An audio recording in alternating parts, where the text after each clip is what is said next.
anything. You just need to put your water on medium-low heat so it can start getting hot. And then we're going to use that later. A pot and some water, like a stovetop.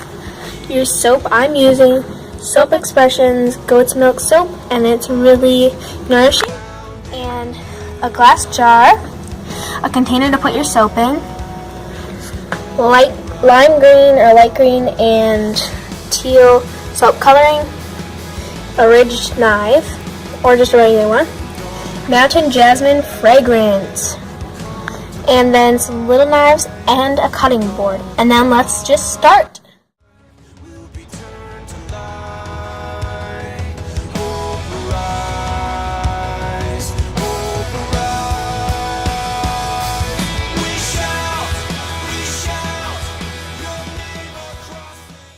Cutting up our soap. So you're just going to cut it up into really small chunks. And so like I would say a small chunk is kind of like that big. That little chunk I'm cutting, this little wedge. That's how big they need to be. About this big. And then just finish cutting up your soap, and then we're going to melt it and add coloring and flavoring. So let's get on. Take all your soap and put it into your jar.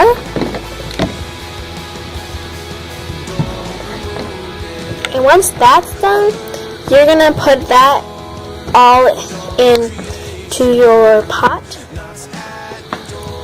And this should take about 5 to 10 minutes, and then you're just gonna stir it while it's doing it, and then we're gonna add coloring and flavoring. Jasmine fragrance, and just this is like a 2-ounce pipette, and just do like 2 of those, and then you're going to add your green and blue food color, and add like 1 drop of the green and only a little bit of the blue. You're just going to stir that up, and then you're going to dump it into your mold. Okay, next one. And then you're going to let those cool for 15 to 30 minutes, and then you're going to pop them out and you can use them.